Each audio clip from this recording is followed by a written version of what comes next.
ಭರವಸೆಯ ಪಯಣ ಶಾಂತಿಯ ಪಥದಲ್ಲಿ. ಈ ಸುಂದರ ಕಾರ್ಯಕ್ರಮಕ್ಕೆ ನಿಮಗೆಲ್ಲರಿಗೂ ಮಗದೊಮ್ಮೆ ಸ್ವಾಗತ ಸುಸ್ವಾಗತವನ್ನು ಕೋರುತ್ತೇನೆ. ಪ್ರಿಯರೇ, ಇಂದಿನ ಈ ಸಂಚಿಕೆಯಲ್ಲಿ ಸೇಕ್ರೆಡ್ ಸ್ಕ್ರಿಪ್ಚರ್ ಅಂದರೆ ದೇವರ ವಾಕ್ಯ, ಅದರ ಪ್ರಾಮುಖ್ಯತೆ, ಪ್ರಾಧಾನ್ಯತೆ, ಅದರ ಪಾತ್ರ ನಮ್ಮ ಜೀವನದಲ್ಲಿ ಎಂಬುದನ್ನು ಕುರಿತು ನಾವು ಧ್ಯಾನಿಸಲಿದ್ದೇವೆ. ಯೋಹಾನನ ಶುಭ ಸಂದೇಶ ಅಧ್ಯಾಯ 1 ವಾಕ್ಯ 1ರಲ್ಲಿ ನಾವು ಧ್ಯಾನಿಸುತ್ತೇವೆ, ಓದುತ್ತೇವೆ. ಆದಿಯಲ್ಲಿ ದೇವರ ವಾಕ್ಯವಿತ್ತು, ಆ ವಾಕ್ಯವು ದೇವರ ಬಳಿಯಲ್ಲಿತ್ತು, ಆ ವಾಕ್ಯವು ದೇವರಾಗಿತ್ತು, ಆ ವಾಕ್ಯದಿಂದಲೇ ಸರ್ವವು ಸೃಷ್ಟಿಯಾಯಿತು, ಆ ವಾಕ್ಯವು ಮನುಷ್ಯಾವತಾರ ತಾಳಿತು ಎಂಬುದನ್ನು ಇಂದು ನಾವು ಧ್ಯಾನಿಸಲಿದ್ದೇವೆ. ದೇವರ ವಾಕ್ಯವು ಇಬ್ಬಾಯಿ ಕತ್ತಿಗಿಂತಲೂ ಹರಿತವಾದುದು. ದೇವರ ವಾಕ್ಯದಿಂದ ಪವಾಡಗಳು ನಡೆಯಿತು. ದೇವರ ವಾಕ್ಯವು ನಮ್ಮ ಜೀವನಕ್ಕೆ ಜ್ಯೋತಿಯಾಯಿತು ಎಂಬುದನ್ನು ಕುರಿತು ನಾವು ಇಲ್ಲಿ ಧ್ಯಾನಿಸಲಿದ್ದೇವೆ. ಇಂದಿನ ಈ ಸಂಚಿಕೆಯಲ್ಲಿ ನಮ್ಮ ನಡುವೆ ಸಂಪನ್ಮೂಲ ವ್ಯಕ್ತಿಯಾಗಿ ಆಗಮಿಸಿರುವ Mother Teresa charitable trust Gulbarga ನಿರ್ದೇಶಕರಾದ ವಂದನೆಯ ಫಾದರ್ ವಿನ್ಸೆಂಟ್ ಪಿರೇರವರಿಗೆ ನಮ್ಮ ಕಾರ್ಯಕ್ರಮಕ್ಕೆ ಸ್ವಾಗತವನ್ನು ಕೋರುತ್ತೇನೆ.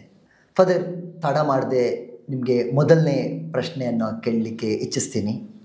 ಧರ್ಮಸಭೆಯಲ್ಲಿ ದ್ವಿತೀಯ ವ್ಯಾಟಿಕನ್ ಮಹಾ ಸಮ್ಮೇಳನದ ದೇಯಿ ವೆರ್ಬಮ್ ಅಥವಾ ದೈವಿ ಪ್ರಕಟಣೆಯ ಪ್ರಾಮುಖ್ಯತೆಯನ್ನು ಕುರಿತು ನಮಗೆ ತಿಳಿಸಬಹುದಾ? ನಿಮ್ಮ ಪ್ರಶ್ನೆ ಬಹಳ ಉತ್ತಮ ಹಾಗೂ ಸುಂದರವಾದ ಪ್ರಶ್ನೆಯಾಗಿದೆ. ದೇಯಿ ವರ್ಬುಮ್ ನೋಡಿ, ದೇಯಿ ವರ್ಬುಮ್ ಎಂಬ ಪದದಲ್ಲೇ ಎಲ್ಲ ವಿವರಣೆ ಇದೆ. ದೇಯಿ ಎಂಬುದು ದೇಯುಸ್ ಎಂಬ ಲ್ಯಾಟಿನ್ ಪದದಿಂದ ಬರುತ್ತದೆ. ವರ್ಬುಮ್ ಅಂದರೆ ವಾಕ್ಯ, word of god, Deyi ವರ್ಬುಮ್. Vatican ಸಮ್ಮೇಳನ ನಡೆಸಿದಾಗ ಅನೇಕ ವಿಚಾರಗಳು, ಪ್ರಬಲವಾದ ವಿಷಯಗಳು, ಬದಲಾವಣೆ ವಿಷಯಗಳು ನಾವು ತಿಳಿದುಕೊಳ್ತೇವೆ. 4 ಪ್ರಮುಖ ಡಾಗ್ಮ್ಯಾಟಿಕ್ ಕಾನ್ಸ್ಟಿಟ್ಯೂಷನ್ಗಳು ಬಂದವು. ಅದರಲ್ಲಿ ಮೊಟ್ಟಮೊದಲನೇದಾಗಿ ದೇಯಿ ವರ್ಬುಮ್ ಎಂಬುದು ಕೂಡ ದೇವರ ವಾಕ್ಯಕ್ಕೆ ಸಂಬಂಧಪಟ್ಟಿದ್ದು ಹಾಗೂ ಅನೇಕ ವಿಚಾರಗಳನ್ನು ಜನರಿಗೆ ಅವರ ತಿಳುವಳಿಕೆಗೆ ತಿಳಿಸುವಂಥ ವಿಚಾರವನ್ನು ತೋರಿಸಿತು. ಇವತ್ತು ಧರ್ಮಸಭೆ ನಿಂತಿರುವುದು ದೇವರ ವಾಕ್ಯದ ಬುನಾದಿಯ ಮೇಲೆ, ಅಸ್ಥಿವಾರದ ಮೇಲೆ. ಯಾವಾಗ ನಾವು ಒಂದು ಕಟ್ಟಡಕ್ಕೆ ಅಸ್ಥಿವಾರವೇ ಇಲ್ಲವಾಗಿಸುತ್ತೇವೋ ಅಸ್ಥಿವಾರ ಕುಸಿದು ಹೋಗುತ್ತದೆ. ಅದರಿಂದ ಮೊದಲನೇದಾಗಿ ಅಸ್ಥಿವಾರವನ್ನು ತಿಳಿದುಕೊಳ್ಳುವುದು. ಅಸ್ಥಿವಾರ ಇದ್ರೆ ಸಾಲದು, ಅಸ್ಥಿವಾರ ಪ್ರಬಲವಾಗಿರಬೇಕು. ಧರ್ಮಸಭೆಯ ಮಿಷನ್ ಅಂದರೆ ಸೇವೆ, ಧರ್ಮಸಭೆಯ ಜೀವನ, ಮಿಷನ್ ಲೈಫ್, ಸೇವೆಯ ಜೀವನ ಹಾಗೂ ಸೇವೆಯಲ್ಲಿ ಪ್ರಮುಖವಾಗಿ ನಮಗೆ ಪ್ರೇರಣೆ, ವಿಚಾರಗಳು, ವಿಷಯಗಳು, ಮಾರ್ಗದರ್ಶನಗಳು, ದಿಕ್ಸೂಚಿಯಾಗಿದೆ ದೇವರ ವಾಕ್ಯ. ಇದನ್ನೇ ವ್ಯಾಟಿಕನ್ ಸಮ್ಮೇಳನ ಜನರಿಗೆ ಅರ್ಥವಾಗುವಂತೆ, ಜನರಿಗೆ ತಿಳುವಳಿಕೆ ಆಗುವಂತೆ ನಮಗೆ ಬೋಧಿಸುತ್ತದೆ, ಕಲಿಸುತ್ತದೆ. ಆದ್ದರಿಂದ ದ ಸಿಗ್ನಿಫಿಕೆನ್ಸ್, ಪ್ರಾಮುಖ್ಯತೆ, ದೇವರ ವಾಕ್ಯದ ಪ್ರಾಮುಖ್ಯತೆ ಬಹಳ ಮುಖ್ಯ. ಧರ್ಮಸಭೆ ಹಾಗೂ ಸೇವೆಯನ್ನು ಬೇರ್ಪಡಿಸಲು ಸಾಧ್ಯವಿಲ್ಲ. ಇದನ್ನು ಒಟ್ಟುಗೂಡಿಸುವುದೇ ದೇವರ ವಾಕ್ಯ. ಕ್ರಿಸ್ತರು ಸೇವೆ ನೀಡಿದಂತೆ ಧರ್ಮಸಭೆ ಸೇವೆ ನೀಡುತ್ತದೆ. ಕ್ರಿಸ್ತರು ಮಾತನಾಡಿದಂತೆ ಧರ್ಮಸಭೆ ಮಾತನಾಡುತ್ತದೆ. ಕ್ರಿಸ್ತರು ಜೀವಿಸಿದಂತೆ ಧರ್ಮಸಭೆ ಜೀವಿಸುತ್ತದೆ. ಈ ಕ್ರಿಸ್ತರ ಮಾತು, ಜೀವನ, ವಿಚಾರಗಳು ತಿಳಿಸುವುದೇ ದೇವರ ವಾಕ್ಯ. ಆದ್ದರಿಂದ ದೇವರ ವಾಕ್ಯ ದೇಯಿ ವರ್ಬುಮ್ ಎಂಬ ಈ ಶೀರ್ಷಿಕೆ, ವಿಚಾರಗಳು, ವಿಷಯಗಳು, ತಿಳುವಳಿಕೆಗಳು, ಅನುಭವಗಳು ನಮಗೆ ಬಹಳ ಪ್ರಮುಖವಾಗಿದೆ. ಫಾದರ್, ಬಹಳ ಸುಂದರವಾದ ಉತ್ತರ. ನಮಗೆ ನಿಜವಾಗ್ಲೂ ನಮಗೆ ಮತ್ತು ನಮ್ಮ ವೀಕ್ಷಕರಿಗೆ ತುಂಬ ಆತ್ಮೀಯವಾದ ವಿಷಯಗಳನ್ನು ನೀವು ತಿಳಿಸಿದ್ದೀರಾ. ಫಾದರ್, ಎರಡನೇ ಪ್ರಶ್ನೆ ಏನೆಂದರೆ, ಯೇಸು ಕ್ರಿಸ್ತರು ಅಂದರೆ ಒಬ್ಬ ವ್ಯಕ್ತಿ ಹಾಗೂ ಈ ದೈವಿ ಪ್ರಕಟಣೆ, ದೇಯಿ ವೆರ್ಬುಮ್ ನಡುವಿನ ಈ ಸಂಬಂಧವನ್ನು ಕುರಿತು ವಿವರಿಸಬಹುದಾ?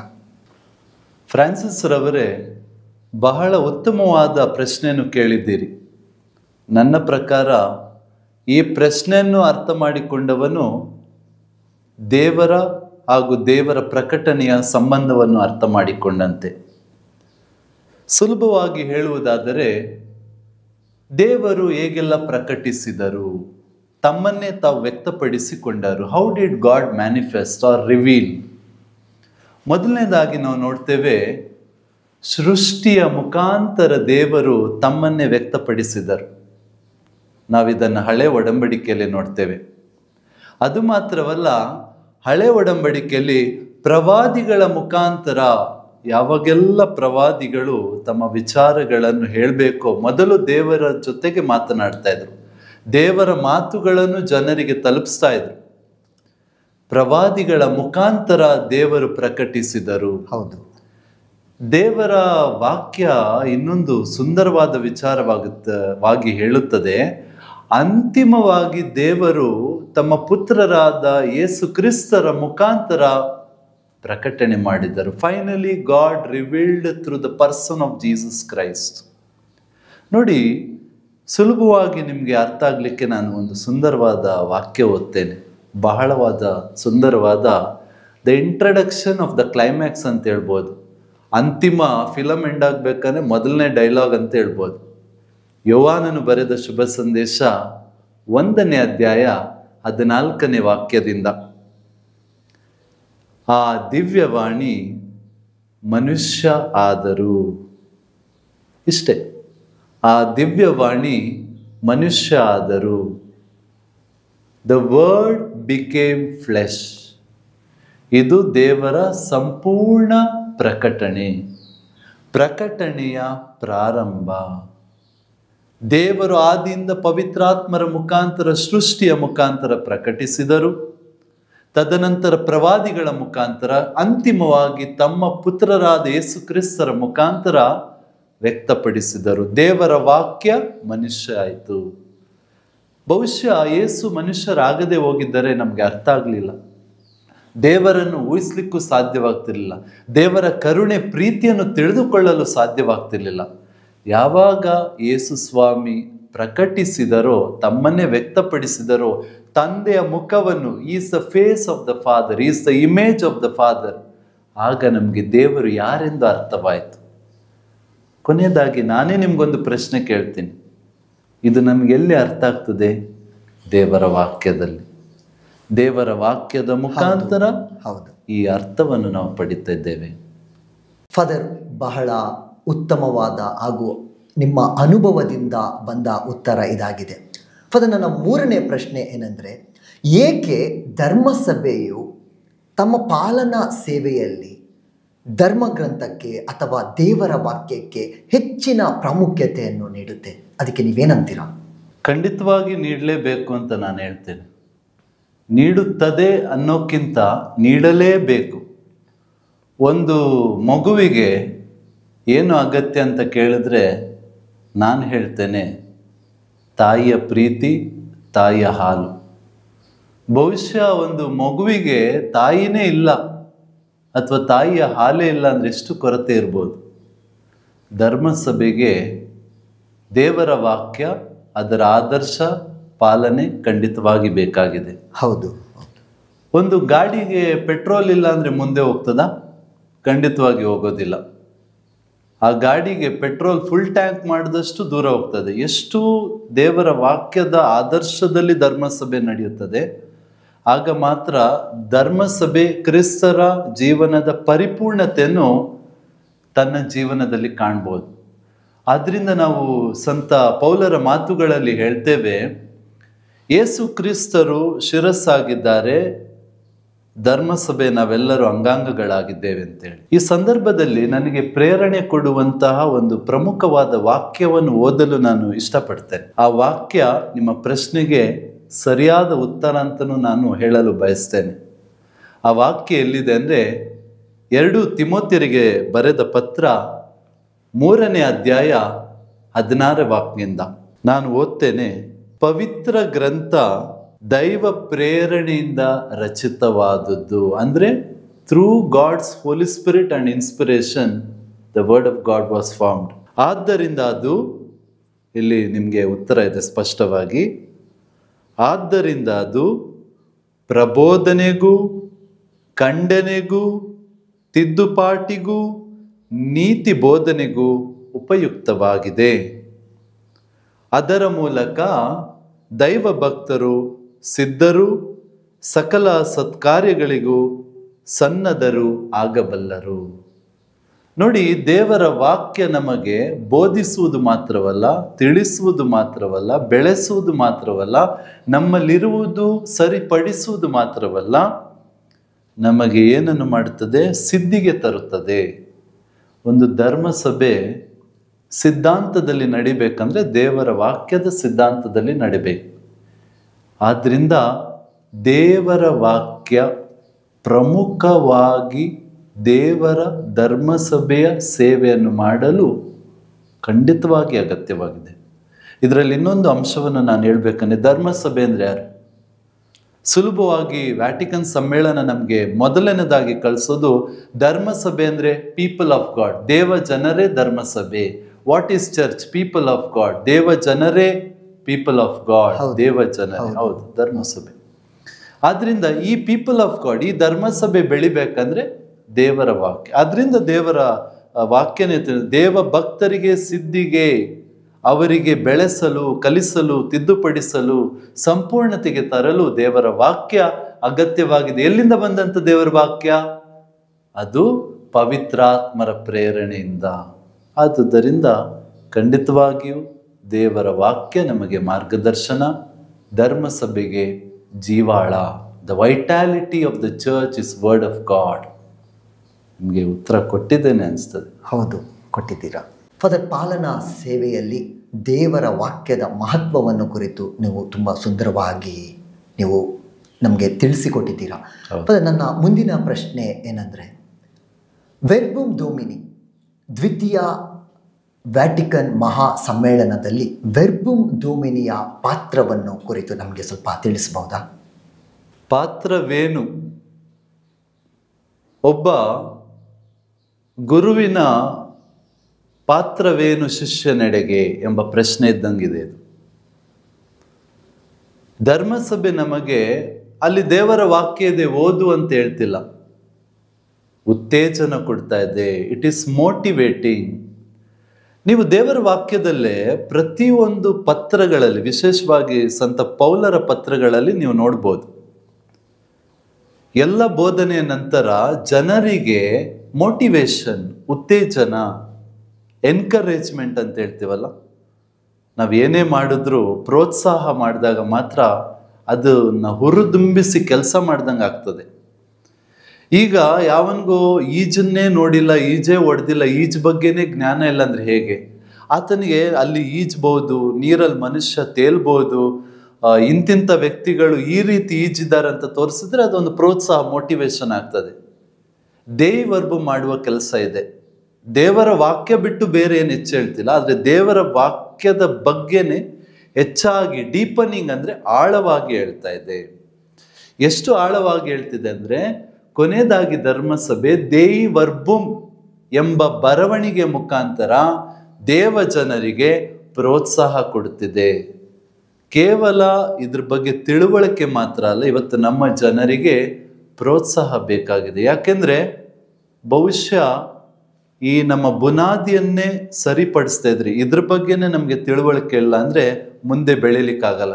ಎಷ್ಟು ದೇವರ ವಾಕ್ಯದ ಬಗ್ಗೆ ನಾವು ಉತ್ತೇಜನದಿಂದ ಇರ್ತೀವೋ, ಕಲಿತೀವೋ, ಧ್ಯಾನಿಸ್ತೀವೋ, ನಾವು ಪ್ರೇರಣೆ ಪಡಿತೇವೋ, ಆಗ ಮಾತ್ರ ನಮಗೆ ಜೀವಿಸಲು ಸಾಧ್ಯ. ಅದು ನಾವು ಹೇಳ್ತೀವಲ್ಲ, ದೇವರ ವಾಕ್ಯ ಒಂದು ಭಂಡಾರ, ನಿಧಿ ರಹಸ್ಯಗಳಿದ್ದಂತೆ, ಅಗೆದಷ್ಟು ತಿಳಿದುಕೊಳ್ತೇವೆ. ದೇವರ್ಬು ಮತ್ತೆ ಮತ್ತೆ ಮತ್ತೆ ಇದನ್ನೇ ಮಾಡ್ತಾ ಇದೆ. ಫಾದರ್, ಈಗ ನನ್ನ ಮುಂದಿನ ಪ್ರಶ್ನೆ ಏನಂದರೆ, ಗುರುಗಳ ಜೀವನದಲ್ಲಿ ದೇವರ ವಾಕ್ಯಕ್ಕೂ ಹಾಗೂ ಅವರು ಮಾಡುವ ಸೇವೆಗೂ ಇರುವ ಸಂಬಂಧವನ್ನು ಕುರಿತು ನಮಗೆ ಸ್ವಲ್ಪ ತಿಳಿಸಬಹುದಾ? ಸೇವಾದರ್ಶಿ ಫ್ರಾನ್ಸಿಸ್ ಅವರೇ, ನಿಮ್ಗೊಂದು ಡೈರೆಕ್ಟ್ ಪ್ರಶ್ನೆ ಕೇಳ್ತೇನೆ. ನಿಮಗೆ ನಾನು ಈ ಪ್ರಶ್ನೆಯನ್ನು ಕೇಳಿದ್ರೆ ನಿಮಗೆ ಉತ್ತರ ಕೊಡಬೇಕಂತಿಲ್ಲ, ನಿಮ್ಮ ಮನಸ್ಸಿಗೆ ಏನು ಅನ್ನಿಸ್ತದೆ ಹೇಳಿ. ಪ್ರಶ್ನೆ ಏನಂದರೆ, ಮನುಷ್ಯ ಡೈಲಿ ಊಟ ಮಾಡಲೇಬೇಕಾ? ಮಾಡಲೇಬೇಕು, ಬದುಕಬೇಕಲ್ವಾ? ಬದುಕಬೇಕಲ್ಲ. ಅಂದರೆ ಒಂದು ದೇಹಕ್ಕೆ ಯಾವ ರೀತಿ ಅದೇನೋ ನ್ಯೂಟ್ರಿಷನ್ನು, ಏನು ಮೆಟಬಾಲಿಸಮ್ ನಾವು ಎಲ್ಲೆಲ್ಲ ಹೇಳ್ತೀವಲ್ಲ, ಅದೇ ರೀತಿ ನಮ್ಮ ಆಧ್ಯಾತ್ಮಿಕ ಜೀವನಕ್ಕೆ, ನಮ್ಮ ಆಧ್ಯಾತ್ಮಿಕ ಮೆಟಬಾಲಿಸಮ್ಗಂತ ಹೇಳ್ಬೋದು. ಖಂಡಿತವಾಗಿಯೂ ದೇವರ ವಾಕ್ಯವೇ ನಿಜವಾದಂಥ ಆಹಾರ. ಖಂಡಿತವಾಗಿಯೂ ದೇವರ ವಾಕ್ಯವೇ ನಿಜವಾದಂಥ ಆಹಾರವಾಗಿದೆ. ಅದರಿಂದ ಈ ಸಂತರುಗಳು ನೋಡಿ, ವಿಶೇಷವಾದ ಜ್ಞಾನ ಅವ್ರು ಹೇಳ್ತಾರೆ, ಬಹಳ ಸರಳವಾಗಿ ಹೇಳ್ತಾರೆ, ದೇವರ ವಾಕ್ಯ ಏನು ಮಾಡಬೇಕು? 3 ವಿಚಾರಗಳನ್ನು: ಲೆಕ್ಸಿಯೋ, ಮೆದಿತಾಸಿಯೋ, ಕಾಂಟಂಪ್ಲಾಸಿಯೋ. ಅಂದರೆ ಓದುವುದು, ಮನನ ಮಾಡುವುದು, ಧ್ಯಾನಿಸುವುದು. ಯಾವ ರೀತಿ ನಾವು ಒಂದು ತುತ್ತು ಅನ್ನ ತೆಗೆದುಕೊಳ್ಬೇಕಂದ್ರೆ ಮೊದಲು ಕಲಿಸ್ತೇವೆ, ಚೆನ್ನಾಗಿ ಅಗಿತೇವೆ, ಮತ್ತೆ ಕರಗಿಸ್ಕೊಳ್ತೇವೆ ಹೊಟ್ಟೆಯಲ್ಲಿ. ಆವಾಗ ಮಾತ್ರ. ಸುಮ್ಮನೆ ಊಟನ ಮುಂದೆ ಇಟ್ಟಿದ್ರೆ ನಾವು ಶಕ್ತಿವಂತರಾಗಲ್ಲ, ಸುಮ್ಮನೆ ಬಾಯಲ್ಲಿ ಇಟ್ಕೊಂಡ್ರು ಶಕ್ತಿವಂತರಾಗಲ್ಲ, ಅಥವಾ ಹೊಟ್ಟೆ ತುಂಬಿಸ್ಕೊಂಡ್ರಲ್ಲ, ಜೀರ್ಣಿಸ್ಕೊಳ್ಬೇಕು. ಅದೇ ರೀತಿ ದೇವರ ವಾಕ್ಯ ಒಂದು ಆಧ್ಯಾತ್ಮಿಕ ಆಹಾರ. ಆಧ್ಯಾತ್ಮಿಕ ಆಹಾರ ಅಂದಮೇಲೆ ದಿನಾ ತಿನ್ಬೇಕು, ದಿನಾ ಸೇವೆ ಮಾಡ್ಬೇಕು, ದಿನಾ ಜೀವಿಸ್ಬೇಕು. ಎಷ್ಟು ನಾವು ದೇವರ ವಾಕ್ಯವನ್ನು ಹೆಚ್ಚಾಗಿ ತಿಂತೀವೋ ಅಷ್ಟು, ಯಾವ ರೀತಿ ಈಗ ನೋಡಿ ಕಾಳು ರಾಶಿಗಳೆಲ್ಲ ನಾವೆಷ್ಟು ತಿಂತೀವೋ ಅಷ್ಟು ಬಲವಾಗ್ತೀವಲ್ಲ. ಇವತ್ತು ತುಂಬ ನಾವು ಟಿ ವಿಲಿ ನೋಡ್ತೇವೆ, ಆ ಪ್ರೋಟೀನ್ ತಿನ್ನಿ, ಈ ಕಾಂಪ್ಲೇನ್ ತಿನ್ನಿ.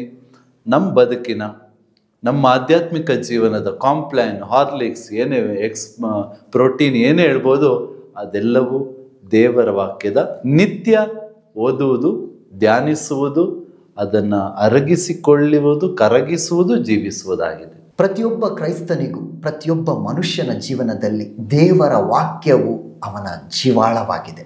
ಅದನ್ನು ಓದಲೇಬೇಕು. ನನ್ನ ಮುಂದಿನ ಪ್ರಶ್ನೆ ಏನಂದರೆ, ಧರ್ಮಸಭೆಯಲ್ಲಿ ಯಾವಾಗಲೂ ನಾವು ನಮ್ಮ ಪ್ರಾರ್ಥನೆಯಲ್ಲಿರಬಹುದು, ನಮ್ಮ ಆರಾಧನೆ ವಿಧಿಯಲ್ಲಿರಬಹುದು, ಧರ್ಮಗ್ರಂಥದ ಪ್ರಭಾವವನ್ನು ಕುರಿತು ನಮಗೆ ತಿಳಿಸಬಹುದಾ? ಅದು ನಿಜವಾಗಲೂ ನಮ್ಮ ಆರಾಧನೆ, ನಮ್ಮ ವಿಧಿಗಳು, ನಮ್ಮ ನಿಯಮಗಳು ದೇವರ ವಾಕ್ಯವನ್ನು ಆಧರಿಸಿದೆಯೋ ಎಂಬುದನ್ನು ಕುರಿತು ನಮಗೆ ಸ್ವಲ್ಪ ತಿಳಿಸಬಹುದಾ? ಈ ಪ್ರಶ್ನೆನ ನಾನೇ ನನಗೆ ಕೇಳ್ಕೊಳ್ತೀನಿ. ಅಂದರೆ ಪ್ರಭಾವ ಬೀರುತ್ತದೆ ಅಲ್ಲ, ಆರಾಧನಾ ವಿಧಿಯಲ್ಲಿ ಹೇಗೆ ತೋರ್ಪಡಿಸುತ್ತದೆ ಅಂತೇಳಿ. ಪ್ರಭಾವ ಎಂಬುದು ಇನ್ನೊಂದು ಪ್ರಶ್ನೆನೇ ಆಗ್ತದೆ ಅನಿಸ್ತದೆ ನನಗೆ. ಪ್ರಭಾವ ಇಸ್ ಇಂಡಿವಿಜುವಲ್, ಒಬ್ಬೊಬ್ಬರ ಮೇಲೆ ಒಂದೊಂದು ರೀತಿ ಪ್ರಭಾವ ಪರಿಣಾಮ ಬೀರ್ಬೋದು. ಆದರೆ ಧರ್ಮಸಭೆ ಪ್ರಮುಖವಾಗಿ ಏನು ಮಾಡ್ತದೆ ಅಂದರೆ ಆರಾಧನಾ ವಿಧಿಯಲ್ಲಿ ಎಲ್ಲದರಲ್ಲೂ ದೇವರ ವಾಕ್ಯವನ್ನು ಅಳವಡಿಸ್ತದೆ.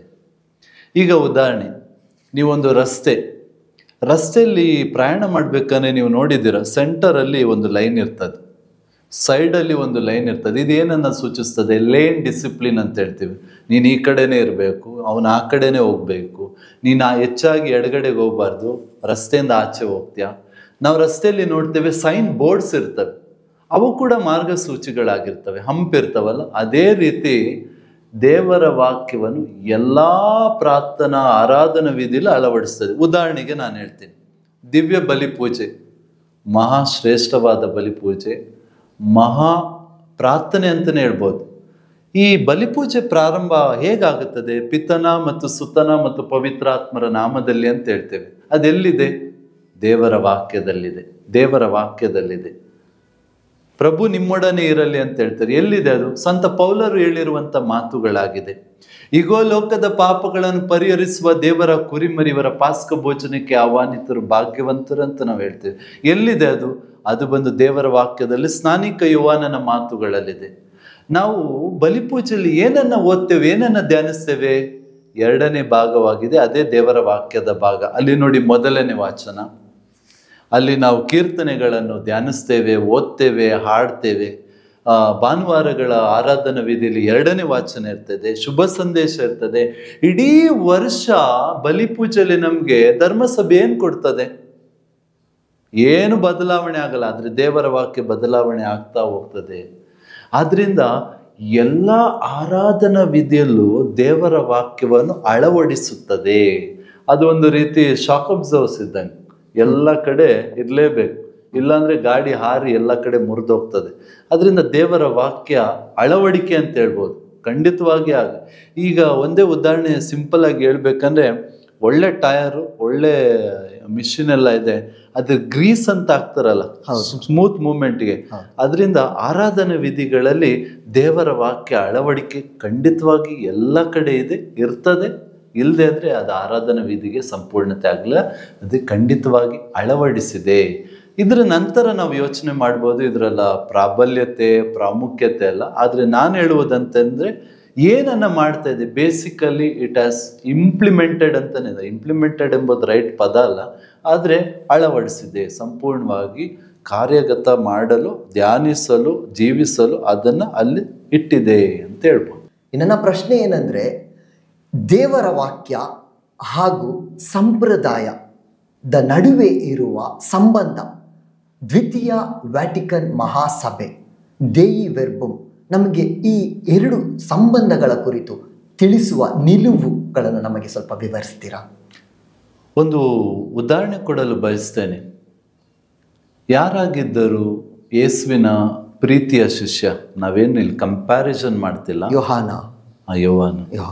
ಯೇಸು ಸ್ವಾಮಿ ಏನು ಪಾರ್ಶಾಲಿಟಿ ಮಾಡ್ತಿಲ್ಲ, ಆದರೆ ನಾವು ಧ್ಯಾನಿಸುವ ವಿಚಾರಗಳಲ್ಲಿ ಅವರು ಬಹಳ ಹತ್ತಿರವಾದಂಥ ವ್ಯಕ್ತಿ ಅಂತ ಹೇಳ್ಬೋದು. ಇದೇ ಸಂತ ಯೋಹಾನರು ಒಂದು ಮಾತನ್ನು ಹೇಳ್ತಾರೆ.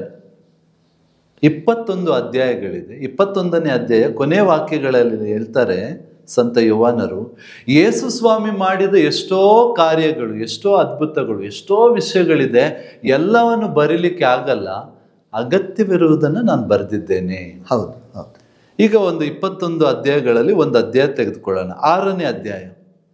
6ನೇ ಅಧ್ಯಾಯದಲ್ಲಿ ನಾವು ನೋಡ್ತೇವೆ ಯೇಸು ಸ್ವಾಮಿಯ 2 ಮಹಾ ಅದ್ಭುತಗಳು. ಅದು ಅದ್ಭುತ ಅಂತ ಹೇಳಲಿಕ್ಕಾಗಲ್ಲ, ನಾವು ಕನ್ನಡದಲ್ಲಿ ಸರಳ ಭಾಷೆಯಲ್ಲಿ ಅದ್ಭುತ ಅಂತ ಹೇಳ್ಬೋದು. ಸೂಚನೆಗಳು, ದ ಸೈನ್ಸ್ ಅಂತ ಹೇಳ್ಬೋದು. ಒಂದನೇದು ಯೇಸು ಸ್ವಾಮಿ ರೊಟ್ಟಿಯ ಅದ್ಭುತವನ್ನು ಮಾಡಿದ್ದು, 2ನೇದು ನೀರಿನ ಮೇಲೆ ನಡೆದಿದ್ದು. ಯಾಕೆ ಸಂತ ಯೋಹಾನರು ಇದು 2 ಸೂಚನೆಗಳನ್ನೇ ಅಥವಾ 2 ಅದ್ಭುತಗಳನ್ನೇ ವಿವರಿಸ್ತಾರೆ ಅಂದರೆ, ಆದಿಧರ್ಮ ಸಭೆಯಲ್ಲಿ ಅವರಿಗೆ ಮುಖ್ಯವಾಗಿದ್ದು ಏನಂದ್ರೆ, ಸಂತ ಯೋಹಾನರ ಸಂಪ್ರದಾಯದ ಪ್ರಕಾರ ದಿವ್ಯ ಬಲಿ ಪೂಜೆ. ಯೇಸು ಸ್ವಾಮಿ ರೊಟ್ಟಿಯನ್ನು ದೇಹವನ್ನಾಗಿ ಮಾರ್ಪಡಿಸಬಲ್ಲರು, ನೀರನ್ನು ಕಾನಾ ಮದುವೆಯಲ್ಲಿ ದ್ರಾಕ್ಷಾರಸದಲ್ಲಿ ಮಾರ್ಪಡಿಸಿದ್ರಲ್ಲ, ಅದೇ ದ್ರಾಕ್ಷಾರಸವನ್ನು ಅವರು ತಮ್ಮ ರಕ್ತವನ್ನಾಗಿ ಮಾರ್ಪಡಿಸಬಹುದು ಎಂಬ ಧ್ಯಾನವನ್ನು ಅಲ್ಲಿ ತರ್ತಾ ಇದ್ದಾರೆ. ಅವರ ಯೋಹಾನನ ಆ ಸಭೆಯಲ್ಲಿ, ಯೇಸು ಸ್ವಾಮಿ ಸತ್ತ ನಂತರ, ಪುನರುತ್ಥಾನದ ನಂತರ ಆ ಸಂತ ಯೋಹಾನರದೇ ಒಂದು ಸಭೆ ಇತ್ತು. ಆ ಸಭೆಯಲ್ಲಿ ಅವರು ಪ್ರಾಮುಖ್ಯತೆ ಕೊಟ್ಟಿದ್ದು ಆ ಒಂದು ದಿವ್ಯ ಬಲಿ ಪೂಜೆಗೆ. ಆ ದಿವ್ಯ ಬಲಿ ಪೂಜೆಯ ಆದರ್ಶಗಳು, ಆ ದಿವ್ಯ ಬಲಿ ಪೂಜೆ ನಿಜವಾಗಿಯೂ ನಮ್ಮ ಸಂಪ್ರದಾಯದಲ್ಲಿ ಅಗತ್ಯ ಇದೆ ಅಂತೇಳಿ ಅವರು 2ನ್ನು ಒಳಗೂಡಿಸಿ ಬರೀತಾರೆ. ಇವತ್ತು ವ್ಯಾಟಿಕನ್ ಸಮ್ಮೇಳನದ ಕಲಿಕೆ ಅಥವಾ ನಮಗೆ ವಿವರಣೆ ಅಥವಾ ಇದರ ಅರ್ಥವನ್ನು ಮಾಡಿಕೊಳ್ಬೇಕಂದ್ರೆ ದೇಯಿ ವರ್ಬಮ್ ವಿಶೇಷವಾಗಿ ಏನು ಮಾಡ್ತದೆ ಅಂದರೆ, ಇಂಥ ನಿಲುವುಗಳನ್ನು ಸೂಚಿಸ್ತದೆ. ಒಂದು ವಾಕ್ಯ ಇದೆ, how did god reveal himself? God revealed himself through the deeds and words of Jesus. ದೇವರ ಅಂದರೆ ಯೇಸುವಿನ ಬೋಧನೆ ಹಾಗೂ ಯೇಸುವಿನ ಕಾರ್ಯದ ಮುಖಾಂತರ ದೇವರು ಪ್ರಕಟಿಸಿದರು. ನೋಡಿ, ಇದು ನಿಲುವಾಗಿದೆ. ಎಲ್ಲಿಂದ ಬಂತು ಈ ನಿಲುವುಗಳು? ಅವರವರ ಸೂಚನೆಗಳು, ಅವರವರ ಅಗತ್ಯಗಳಿಗೆ ತಕ್ಕಂತೆ ಬರದ ವಿಚಾರ, ಅವರವರ ಪವಿತ್ರಾತ್ಮರ ಪ್ರೇರಣೆಗಳು ನಿಲುವಾದವು. ನಾನು ಮತ್ತೆ ಹೇಳ್ತೀನಿ, ಎಷ್ಟೋ ವಿಷಯಗಳು ಬರಿಬೋದು, ಎಲ್ಲ ನಿಲುವುಗಳೆಲ್ಲ. ಕೊನೆಯದಾಗಿ ಒಬ್ಬರು ಸುಂದರವಾಗಿ ಹೇಳ್ತಾರೆ, what is Bible? Bible is not everything. Bible is what do you require for your salvation. ನಿಮ್ಮ ರಕ್ಷಣೆಗೆ ಒಂದು ರಕ್ಷಣಾ ಚರಿತ್ರೆಯನ್ನು ಬರೆದಿದ್ದಾರೆ. ನಿಮ್ಗೆ ಎಷ್ಟು ಅಗತ್ಯ ಅಷ್ಟು ತಿಳಿಸಿದ್ದಾರೆ. ನೀವು ಎಲ್ಲವನ್ನು ತಿಳಿದು ದೇವರಾಗಬೇಕಾಗಿಲ್ಲ. ಸೊ ವ್ಯಾಟಿಕನ್ ಸಮ್ಮೇಳನದ ದೇಯಿ ವರ್ಬಮ್ ವಿಶೇಷವಾಗಿ ಈ ಒಂದು ಬರವಣಿಗೆ ನಮ್ಗೆ ಏನು ತಿಳಿಸುತ್ತದೆ ಅಂದರೆ, ನಮ್ಮ ನಿಲುವು ಏನಂದರೆ, ರಕ್ಷಣಾ ಚರಿತ್ರೆ ಬರೆದಿದೆ, ನಿಮ್ಮ ರಕ್ಷಣೆಗೆ ಏನು ಅಗತ್ಯ ಇದೆ, ಏನು ಪಾಲಿಸಬೇಕು, ಇದನ್ನು ಹೇಗೆ ದೇವರ ವಾಕ್ಯ ಹಾಗೂ ಸಂಪ್ರದಾಯದ ಮುಖಾಂತರ ಧರ್ಮಸಭೆ ನಡೆಸಿಕೊಂಡು ಹೋಗುತ್ತದೆ. ಆ ಸಂಪ್ರದಾಯವನ್ನು ಜೀವಿಸುವುದು ನಮ್ಮ ಧರ್ಮಸಭೆಯ ದೇವಜನರು. ಯಾವ ಸಂಪ್ರದಾಯ? ದೇವರ ವಾಕ್ಯದಿಂದ ಪ್ರೇರಣೆಗೊಂಡ ಅಗತ್ಯವಾದಂಥ ಸಂಪ್ರದಾಯವೇ ಧರ್ಮಸಭೆಯ ನಿಲುವುಗಳು, ಆದರ್ಶಗಳು, ಪಾಲಿಸುವ ಸೂಚನೆಗಳಾಗಿದೆ. ಫಾದರ್, ದೇವರ ವಾಕ್ಯ ಮತ್ತು ಸಂಪ್ರದಾಯದ ಕುರಿತು ನಮಗೆ ವಿವರಿಸಿದ್ದೀರಾ, ನಿಮಗೆ ಧನ್ಯವಾದ. ಫಾದರ್, ನಾನು ಸುಮಾರು ಒಂದು 10 ಪ್ರಶ್ನೆಗಳನ್ನ ನಿಮ್ಮನ್ನು ಕೇಳಿದೆ. ಆದರೆ ನೀವು ನಿಮ್ಮ ಅಂತರಾಳದ ಅನುಭವದ, ನಿಮ್ಮ ತಿಳುವಳಿಕೆಯ, ಜ್ಞಾನದ ಮೂಲಕ, ಅಧ್ಯಯನದ ಮೂಲಕ ನೀಡಿದ ಎಲ್ಲ ಉತ್ತರಗಳಿಗೂ ನಮಗೆ ತುಂಬ ಸಂತೋಷವಾಗಿದೆ. ನನಗೆ ಮಾತ್ರ ಅಲ್ಲ, ನಮ್ಮ ವೀಕ್ಷಕರಿಗೂ ಸಹ ಅದೇ ಸಂತೋಷ, ಅದೇ ಜ್ಞಾನ, ಅದೇ ಬುದ್ಧಿ ಹಾಗೂ ತಿಳುವಳಿಕೆ ನಮಗೆ ದೊರೆತಿದೆ ಎಂಬುದಾಗಿ ನಾನು ಭಾವಿಸ್ತೀನಿ ಹಾಗೂ ನಾನು ನಿಮಗೆ ಶುಭವನ್ನು ಹಾರೈಸ್ತೀನಿ. ಫಾದರ್, ನಿಮಗೆ ಮಗದೊಮ್ಮೆ ಧನ್ಯವಾದಗಳನ್ನ ಸಲ್ಲಿಸ್ತೀನಿ. ನಿಮ್ಮ ಈ ಪ್ರಸನ್ನತೆ, ಸಾನ್ನಿಧ್ಯ ನಮಗೆ ತುಂಬ ಸಂತೋಷವನ್ನು ತಂದಿದೆ. ಮಗದೊಮ್ಮೆ ಧನ್ಯವಾದಗಳು ಫಾದರ್. ನನ್ನ ಕಡೆಯಿಂದ ಕೂಡ ಕೆಲವು ಮಾತುಗಳು. ಸೇವಾದರ್ಶಿ ಫ್ರಾನ್ಸಿಸ್ ರವರೇ, ಬಹಳ ಸಂತೋಷ. ನಾನಿದು ನನ್ನ ಒಂದು ಜ್ಞಾನದ ಬೋಧನೆ ಅಂತ ತಿಳ್ಕೊಳ್ಳಲ್ಲ, ನನಗೆ ದೇವರು ಕೊಟ್ಟ ಒಂದು ಅವಕಾಶ. ಈ ನಿಮ್ಮ ಮಾಧ್ಯಮದ ಮುಖಾಂತರ ನಾನು ಅನೇಕರಿಗೆ ನನ್ನ ಅಂತರಾಳದ ಧ್ಯಾನವನ್ನು ಹೇಳ್ಬೋದು ಅಂತ ನಾನು ಬಯಸಿದ್ದೆ, ಹೇಳಿದೆ ಕೂಡ. ನಾನು ಹೇಳಿದ್ದೆಲ್ಲವೂ ಸಂಪೂರ್ಣತೆ ಇಲ್ಲ, ಆದರೆ ಕೆಲವೊಂದು ಪ್ರೇರಣೆಯ ಮಾತುಗಳು, ಅಂಶಗಳು ಇದೆ ಅಂತ ತಿಳಿತೇನೆ. ಭಾಳ ಒಳ್ಳೆಯ ಕೆಲಸಗಳನ್ನು ಮಾಡ್ತಿದ್ದೀರಿ. ಧರ್ಮಕ್ಷೇತ್ರದ ತಂಡದವರು, ವಿಶೇಷವಾಗಿ ಫಾದರ್ ರೋಷನ್ ರವರು, ಇದೇ ರೀತಿ ಅನೇಕ ಸಂಚಿಕೆಗಳು ಬರಲಿ, ಶ್ರೀಸಾಮಾನ್ಯರಿಗೆ ಅರ್ಥವಾಗುವಂಥ ಭಾಷೆಯಲ್ಲಿ ಎಲ್ಲರೂ ವಿವರಣೆ ನೀಡಲಿ, ಅವ್ರಿಗೂ ಕೂಡ ಹೆಚ್ಚೆಚ್ಚಾಗಿ ಜ್ಞಾನ, ಧ್ಯಾನ ಹಾಗೂ ವಿಶ್ವಾಸದಲ್ಲಿ ಬೆಳೆಯುವ ಅವಕಾಶಗಳು ಸಿಗಲಿ ಅಂತ ಬಯಸ್ತೇನೆ. ನಿಮಗೂ ನಿಮ್ಮ ತಂಡದವರಿಗೂ ಧರ್ಮಕ್ಷೇತ್ರಕ್ಕೂ ಧನ್ಯವಾದಗಳು ಹಾಗೂ ಮುಂದಿನ ಎಲ್ಲ ಸಂಚಿಕೆಗಳಿಗೆ ಆಲ್ ದ ಬೆಸ್ಟ್ ಅಂತೇಳಿ ಶುಭಾಶಯ ಕೋರ್ತೇನೆ. Thank you. ಇಷ್ಟು ಹೊತ್ತು ನಾವು ದೇವರ ವಾಕ್ಯವನ್ನು ಕುರಿತು ಧ್ಯಾನಿಸಿದ್ದೇವೆ. ದೇವರ ವಾಕ್ಯ ಸಜೀವ ವಾಕ್ಯ, ದೇವರ ವಾಕ್ಯ ನಮ್ಮ ಬಾಳಿಗೆ ದಾರಿದೀಪ ಎಂಬುದನ್ನು ಕುರಿತು ನಾವು ಧ್ಯಾನಿಸಿದ್ದೇವೆ. ನಮ್ಮೆಲ್ಲರಿಗೂ ಈ ದೇವರ ವಾಕ್ಯವು ದಾರಿದೀಪವಾಗಲಿ, ನಮ್ಮ ಬದುಕಿಗೆ, ನಮ್ಮ ಕುಟುಂಬಕ್ಕೆ ಶಾಂತಿ ಸಮಾಧಾನವನ್ನು ತರಲಿ ಎಂಬುದಾಗಿ ನಾನು ಕೋರುತ್ತೇನೆ. ಮುಂದಿನ ಸಂಚಿಕೆಯಲ್ಲಿ ಫಾದರ್ ಜೆರಾಲ್ಡ್ ಸಾಗರ್ ರವರು ಸಂಪನ್ಮೂಲ ವ್ಯಕ್ತಿಗಳಾಗಿ ನಮ್ಮ ಮುಂದೆ ಈ ಕಾರ್ಯಕ್ರಮದಲ್ಲಿ ಬರಲಿದ್ದಾರೆ. ಧನ್ಯವಾದಗಳು.